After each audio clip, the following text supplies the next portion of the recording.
welcome back to the show. Today, very, very special episode from right here in Hollywood Beach, Florida. The wind is in the air, the trees are blowing. It is a beautiful day, and we have super agent and good friend Brodie Waters on the line. Brodie, how are you? I'm good, Charlie. How you doing? Man, it's great to have you on the show. First time. I know. Long time. I've been waiting for this. My big shot. I mean, it's been years now, me and Brodie known each other, and this has never happened. But, man, I'm honored to have you on. So, Brodie, did you see, I had texted you, this company in Sweden, they are building new highways where they're putting the actual electric car chargers in the road, so the electric vehicles will never have to charge. Yeah, I saw that. I hadn't heard of that before you sent it to me. That's unbelievable. Some of the technology that's coming out is just impossible to kind of wrap your head around. And those are the kind of things you see, and you scratch your head, you're like, damn, why didn't we think of that? Yeah. You know, I can't believe that's not in the States. Yeah, I know. It's just all of this stuff. You kind of get the sense that all of this stuff is kind of just like building.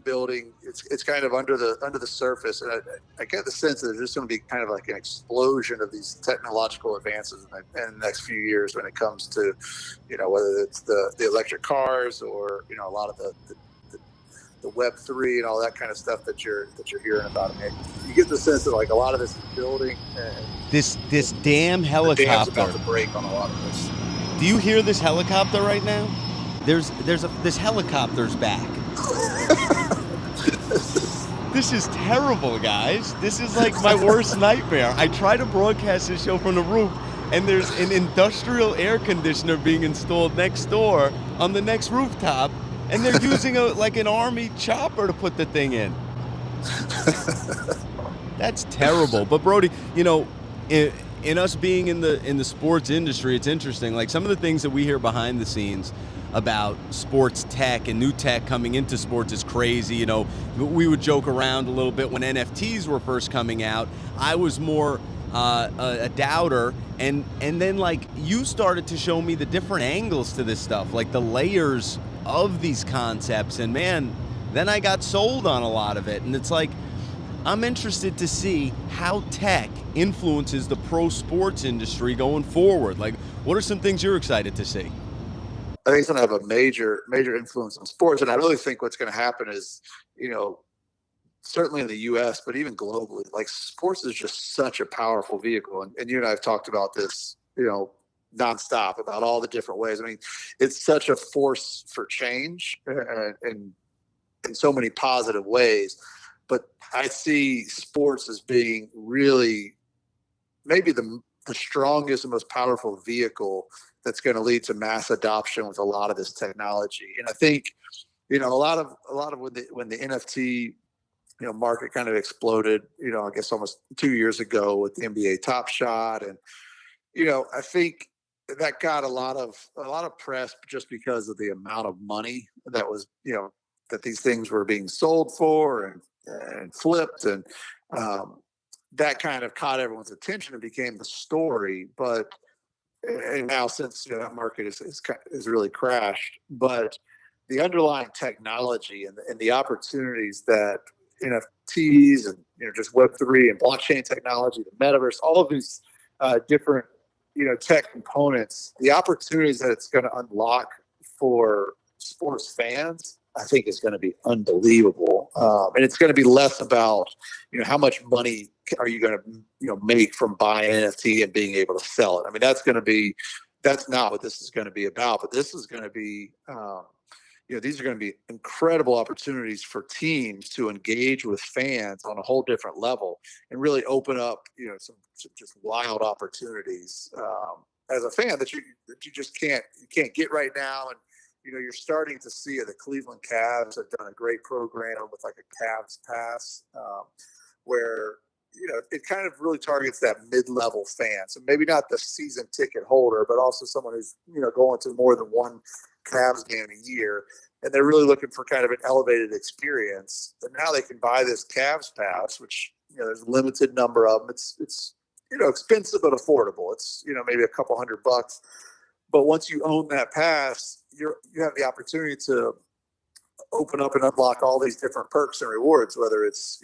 getting on the court before a game, getting upgraded into a suite, autographed merch, all these different things. And the nice thing is with the Cavs Pass is the fan, before they make any purchase, they know what those rewards and perks are. So it's not one of these kind of bait and switch. Hey, we're going to give you great stuff. Just go ahead and buy this and we'll tell you what it is. And then, a lot of it falls flat. In this case, the fan knows what they're getting on the front end.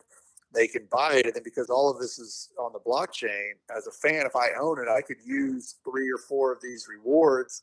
And maybe those are the ones that I wanted. And I still got access to another 15 or 20 opportunities that I can then sell that pass to someone else on the, and they can then take custody of the pass. It's all, tracked through the blockchain, and they can then have access to the remaining perks. So, some really, really cool elements on the NFT side. I think you're going to start seeing more and more teams and leagues get away from even calling them NFTs. It's just going to be kind of digital collectibles or digital access passes. I think what was really cool to see now, even with the Meta headsets, is what they're doing with the NBA. You put on the Meta headset, and they have it to where you're in a courtside seat. I think you're caught up in the helicopter again. Hold on. Okay, how about now? Oh, I got you now. What a joke. What a total joke this is. Guys, to all the subscribers, and I'm going to tell you right now, subscribe to the show, tell a friend. And when you're telling the friend about the show, don't talk about the audio quality if this helicopter interrupted us today, because I'm ashamed, I'm embarrassed, and I'm humiliated. I'm live here from Hallandale Beach. I wanted you guys to get the Florida experience. And I got choppers over me like I'm a fugitive, Brodie. This is Charlie Boone's throwing me a bone so I can get on one time, and he just tries to mute me out. He tries to mute me out through the helicopter noise. So what I was saying was, with Meta now, they got it where you put on a headset and you're courtside at an NBA game. They got a camera there courtside and you're living it, really. And it's like some of the VR experiences that seem to be coming out are incredible. Now, me and you were talking a little off air. It's interesting, guys, with the sports agent relationship here where we can't tell you everything, but there's certain parts of the industry, Brodie, I'd love to share with people with what's going on with some of this VR development. No, absolutely. The VR and metaverse, all of these are kind of the buzzwords that are being thrown around. And I don't think, like we all see, there hasn't been mass adoption yet. And some of the hardware is still clunky, but it's moving. It's moving faster, I think, than people realize kind of behind the scenes in terms of the development of the hardware. And in the next 24 months, you're going to start seeing, kind of these augmented reality Google glasses that'll start coming out. And there's been studies by, global consulting firms as they've started to dive into this. It's showing, by 2030, you're going to basically have, over 1 billion people, using these kind of AR, VR glasses. But what you're going to see in sports, I think, is it's teams that have a global fan base. You think of like a Manchester United, and they've got a stadium that, Old Trafford Stadium maybe seats, 70,000. But they've got a fan base, reportedly of over 1 billion. So huge fan base in Asia, huge in Africa. But, you're talking about, a fraction of a percentage of people who are actually watching these games in person. But now, imagine if utilizing VR technology, you can create a virtual stadium where now your fans around the world can basically be watching the game in the virtual stadium. And so, Boots, for you and me, we could go to a game. We could go to a Man U game together, even though, you're on a rooftop in South Florida. We could meet up there virtually and kind of have some of that same experience of being at a game together. And, now all of a sudden, if you're a Manchester United, if you're charging, $5 or $2, you could make it very affordable because you could scale that to where you've got millions of people that, can be part of the virtual stadium. So it just unlocks completely new revenue streams. That doesn't even get into what most teams and leagues are really starting to look at this as, is kind of a way to to capture data and to better identify who their audience is. And so now imagine you and me, we're going to a game and we're watching it using VR and we're in the virtual stadium, but they know you and they know me. And so the signboards around the field, what you're seeing are different than what I'm seeing because they're catering those advertisers to you. So now if I'm if I'm a team, I don't necessarily have to, have one automotive sponsor and they're the official, automobile of whatever team. Oh, that's genius. Now I could say, hey, you're the exclusive automobile for this specific demographic, and you're the exclusive automobile for this demographic. So now I could maybe have, 6 or 10 different automobile sponsors, and maybe they're paying a little bit less, but the automobile sponsors are going to be more intrigued because they're only getting to their specific audience of potential buyers. That's a great idea. So maybe there is maybe you got your exclusive and their logos in the stadiums, and then you got your non-exclusives, and you're just target marketing based off, the users' internet searches, this and that. This is another issue of privacy and stuff. Because Brodie, I'll tell you what, me and you in this digital stadium, and if the ads in my stadium are anything like the things that TikTok is forcing on me in the front page of my Instagram, I don't know if I always want that stuff all over these ads. Yeah, no, I mean, there's definitely going to be, I think this is where there's so much of this chat GPT and kind of this artificial intelligence that's coming out. I mean, there is definitely a question of ethics with all of this, right? That it's extremely powerful. When we talk about all the incredible things it can do in a positive way, but like you're touching on, there's definitely, there's going to have to be some ethical boundaries put in place, and how do you regulate? I know that there's some different people that I'm starting to do some work with are involved with Web3 and the metaverse, and I know that there are governments around the world that are meeting to start talking about how do we regulate this once the metaverse becomes more mainstream. Like what are the ethical boundaries that we're going to try to live within? Because when you start talking about this virtual reality, and I don't think most people yet have really started to experience how immersive this technology is going to become, and how real it all looks. Right. I mean, it's not like it's not like you're looking at an avatar and it's a clown version of something. I mean, they're making this technology where basically it's like you're looking at a real person. Yeah. They're able to, using now all this AI technology you're seeing, they can, recreate any video. It's so immersive that they're talking about within, less than a minute, your brain, you're doing good. Your brain really can't differentiate between real and virtual.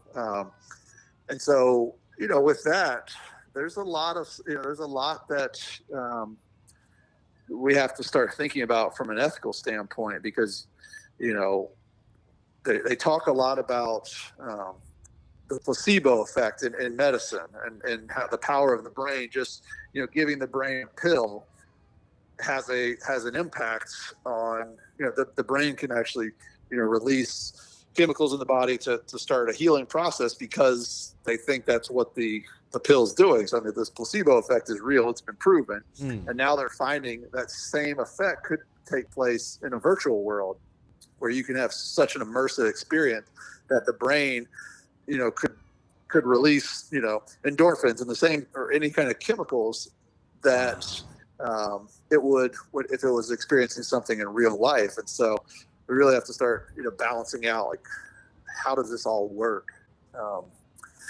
From an execution standpoint. That's incredible. I mean, I've seen videos now out where it's like they got this whole deal with when they announced the Trump indictment. There was all these fake pictures last week, and a lot of people said this marks the beginning of the AI generation, where they had all these fake arrest images and things like that. And it's like, you start thinking to yourself, when they could do this with video, like, how is this going to be used in conspiracies going forward? How is this going to be used in politics and news? Like, even celebrity gossip, there are so many red flags, but there's so many exciting opportunities too. It's like all technology, I guess. Yeah. So, I mean, I don't think it's the type of the technologies. It's already, even though it hasn't been, kind of really introduced or adopted mainstream, it's already serious development stages where it's not going to stop. They're not going to, Yeah, AI it's is here. not going to continue to move forward. It's here. And so now it's like you said, it's more a matter of like, how do we utilize this for all the great things that it can do, and then how do we try to put some guardrails on? Like you see some of these ones with the AI, like where you could write emails. Like somebody was just showing me a couple weeks ago.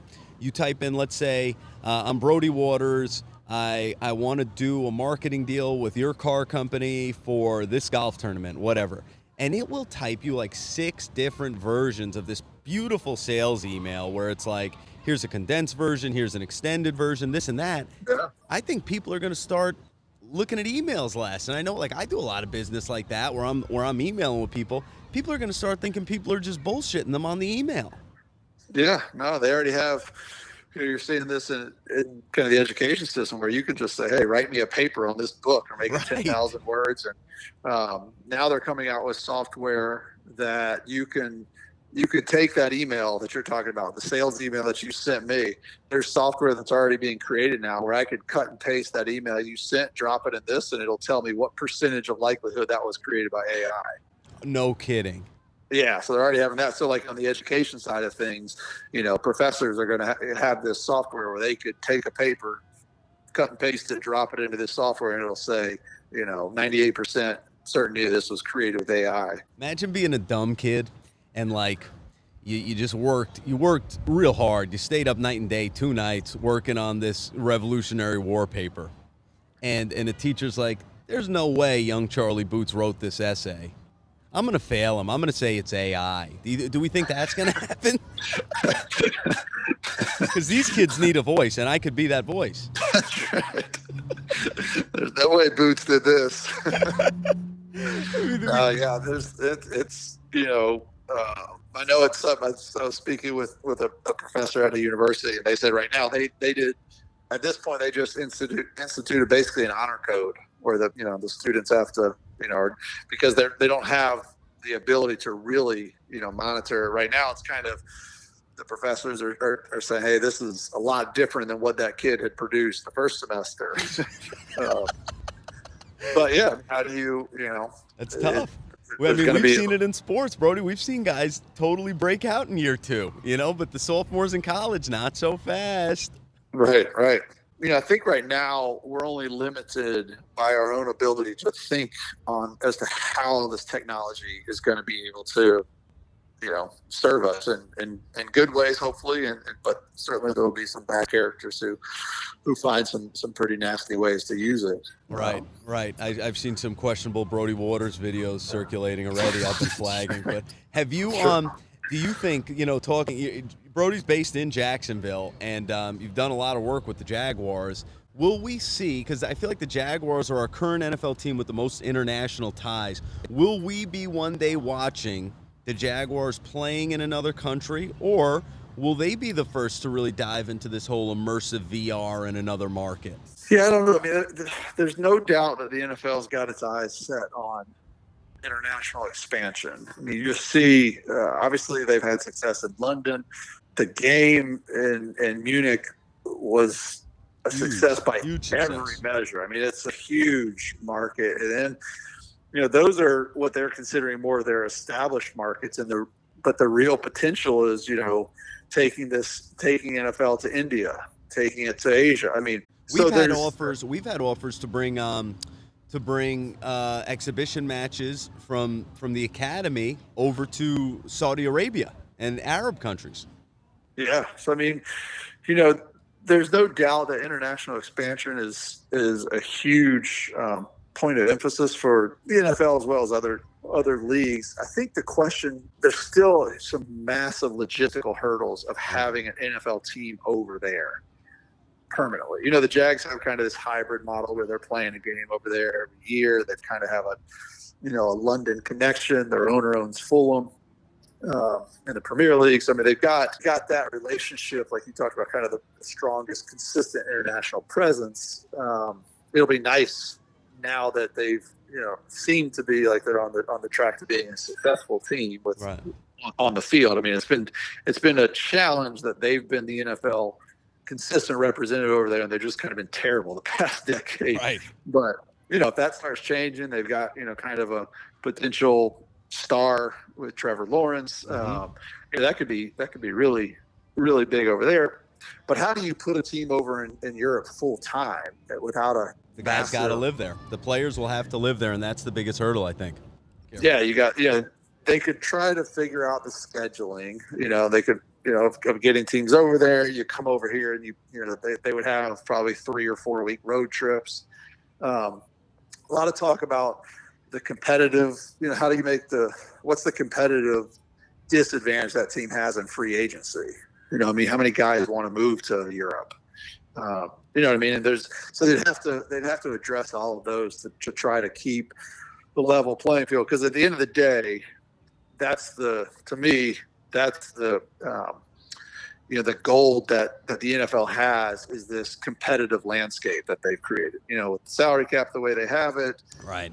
But you've got a team like we just talked about, Jacksonville, who's been terrible for a decade, and now with a couple good free agency signings, they drafted a quarterback, and all of a sudden they made the playoffs. And so every year in the NFL, all 32 teams, their fan bases have some level of hope. Like, hey, this could be our year.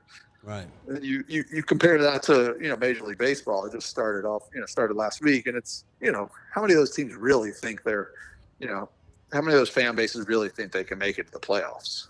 Right. I've been the dopey Mets fan my whole life, thinking that they're going to make it, and here I am disappointed every year. And then they keep expanding. They expand the playoff, the amount of teams that get in, so that the smaller markets have bigger chances. But it's like, they don't realistically have a chance to get there. But then, I mean, shoot, look at the March Madness we just had. We just had Florida Atlantic University and get to the Final Four. That's crazy. Right. San Diego State. I mean, yeah, absolutely. And that's what, I think parity is really always a strong selling point for a league. Right. It's nice to have your big market teams. That helps. But there's a lot of value in having, I think the WNBA, Brodie, is right now something I would invest heavily in. You see what just happened. This was the first time, I'd say, NCAA March Madness, and guys, comment if you don't agree with me on this, but I think it's the first time that the women's basketball has really overtaken the men's in the interest. I mean, that was big. We had like a Magic Bird type rivalry there at the end with Iowa and LSU, and if that can translate into the WNBA, that is going to be huge for the brand. Yeah, no question. I mean, it's extremely positive signs. I was reading about on the women's Final Four, even going into the Elite Eight of the women's tournament. But I think for the Final Four, it was, granted, not exactly apples to apples, because the women's Final Four was played at the Dallas Mavericks arena, so you had like 18,000 people, and right. The men's was at where the Texans play, so you had 75,000. But you look at the ticket price was significantly higher for the women's tournament. First time that's happened. You look at the ratings they had for the final. TV ratings were insane. Yeah, they said they're the Sunday afternoon game between LSU and Iowa. Those ratings came in higher than a Thursday night NFL game. That's crazy. I mean, that's unbelievable. Well, everyone on Thursday night NFL, half the people are saying, "How do I watch this? What do I do?" Right. The other thing is, by every metric, it really is. There's so much support being put behind the women's game. You looked at the Women's Professional Soccer League just announced, they're expanding to the Bay Area. Let's go Bay. So I don't know if it's going to be in San Jose. I don't think they've announced where they'll play, but I think there's a feeling that they'll probably use the same stadium, the San Jose Earthquake, or whatever that team. What's our team, Brodie? What's the Bay Area's MLS team? The Earthquake, right? The Quakes, the San Jose Quakes. So we'll accept Earthquakes. All right. So the expansion fee was $53 million. Really? Just last year, and that's gone up over tenfold since last year. I think last year they said the Kansas City team paid like a $5.5 million expansion fee. Wow. So do you see, here's a theoretical, do you see in the next 20, let's call it the next 20 years, do you see professional lacrosse competing head-to-head, if not passing, Major League Baseball? I do, yeah. Wow. Because lacrosse is just exploding. Yeah, it is. I know it used to be more of like a mid-Atlantic Northeast sport, but it's huge down here in Florida. It's really spreading. It's big everywhere now. Yeah, and now this professional league, you've got some serious, kind of celebrity, athletes who are getting behind on the investment side of this. I think. Why don't we buy a lacrosse team? I think we got priced out already. We're a little late. I think so? We're more in the pickleball. I think that's our range. I don't know because you know what? It's funny. I'm here, guys, in Hallandale Beach, and I'm on a rooftop, and a lot of the vacationers here around this time of year in Florida are European. So there's like a line of probably 12 to 15 European kids watching this broadcast right now, and I swear to God they think I'm like Pete Sampras or Andre Agassi or something. So that's going on right now. You guys would have seen a couple of the kids give me high fives throughout this filming, but yeah, it's interesting, man. Pickleball is like a rock star sport, and I want to shout out my buddy Dom Nappy. He was just down here. His company, Back Nine Greens. Check it out, guys, if you haven't ever seen it. They install luxury greens in celebrity backyards and everybody's backyards. Give them a check. Back Nine Greens. He just did DJ Khaled's backyard. You're seeing that on the screen now. But he was telling me, Brodie, about a concept. I don't want to actually tell his concept out, but I'm just going to say pickleball is really probably the top rising sport in our country. I'm still not 100% sold on the pickleball. Have you played? Yeah, I played. Didn't have fun. Sounds like it was a bad experience. I lost to my wife, but hey. Did you? No. Come on, Charlie. I don't know. She might be a pro. No, it was. It's fun. I just think I don't see. I just think for a sport to really, take hold, there has to be a lot of interest with the youth, and I don't see. My kids have gone up. They play, but they're not. They're not obsessed with it by any means. I don't see a whole lot of kids out there. I think it's a fun sport for adults. It's better for me. I do enjoy playing it. It's easier to play as it starts to get harder to move around on a tennis court. Now, play pickleball. It's kind of fun. It's social. I think it's a great sport for adults. I just don't see this big wave, compared to lacrosse, whereas I see every kid now, right. Picking up a lacrosse stick, and now they're starting to see that it's got all the elements of, a lot of the attractive elements of football action. Yeah, there's hitting. It's fast moving. There's scoring. I'd invest right now, guys. What is this? What is it? They got the sirens on this? Right now, I say invest in lacrosse, invest in women's basketball. I would say invest in, here, Brodie. The year is 2050. Boots and Brodie are maybe in walkers.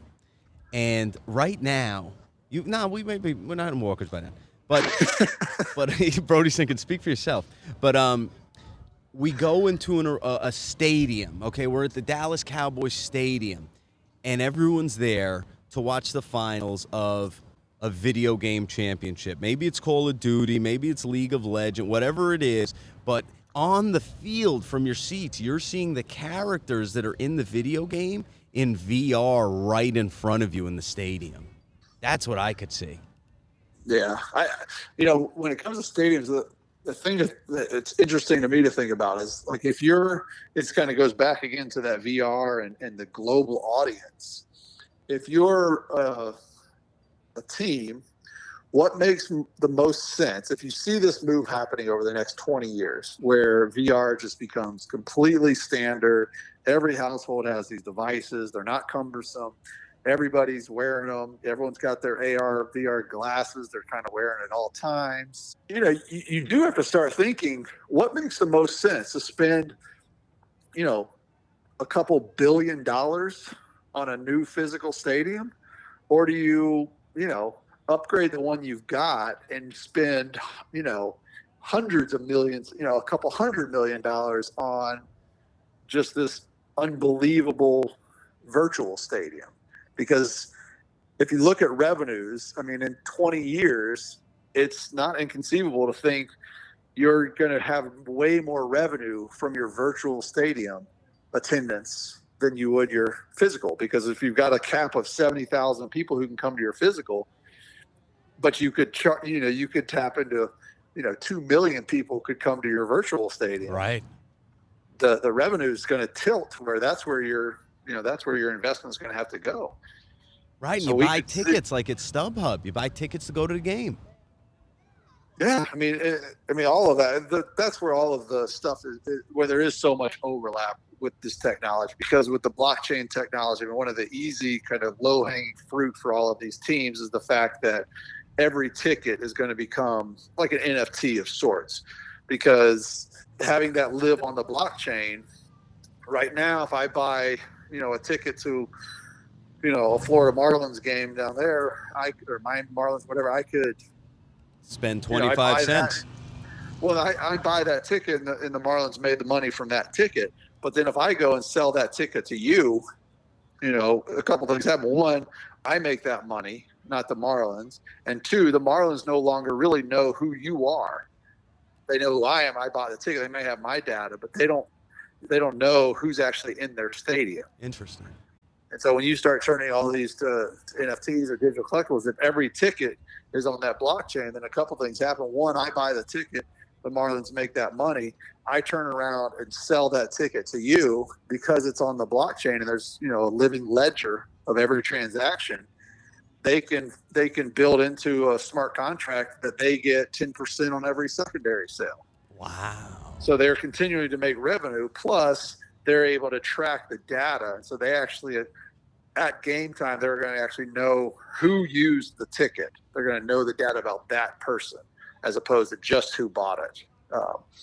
So there's just a lot of points of value that you're going to see. And so, when you start having these virtual stadiums and really understanding who your audience is, that's really what everybody's after. It's just the collecting of data, because that's where the value is. Knowing your audience, being able to sell that information to sponsors, that's where it really becomes what everyone's going to try to capitalize on. That is incredible. And to any of our younger listeners that are getting involved in sports business, anything like that, data is like gold. Modern day gold mines are data. So focus your energies in that direction. And these have been the deep tech waters of the future with Brodie and Boots. Ladies and gentlemen, thank you so much for tuning in to the show today. Be sure to subscribe, like, comment on the show. Brodie, thank you so much for coming on. We dealt with the elements. We got through it. And hopefully, guys, you learned a thing or two here with us today. All right, Charlie. It's great to be with you. Wait, I gotta ask you one more thing before you go. I saw this video with this guy, this older guy, and a crocodile approaches him, and he bangs it over the nose with a frying pan. Bang, bang, 2 times, and he sends it running. The guy did not shake. The guy did not shiver as this croc approached him. As a Floridian, have you ever come one-on-one with a gator? I've been close enough, but I certainly haven't ever gotten to where I would touch one. Huh. No, that's a different breed of cat right there. You see a gator, you walk the other way. Well, guys, keep a frying pan nearby if you're here visiting Florida, and be sure to visit our friends here at Terraza, Hallandale Beach. Brodie, I'll be talking to you soon. All right, take care. All right, see you guys.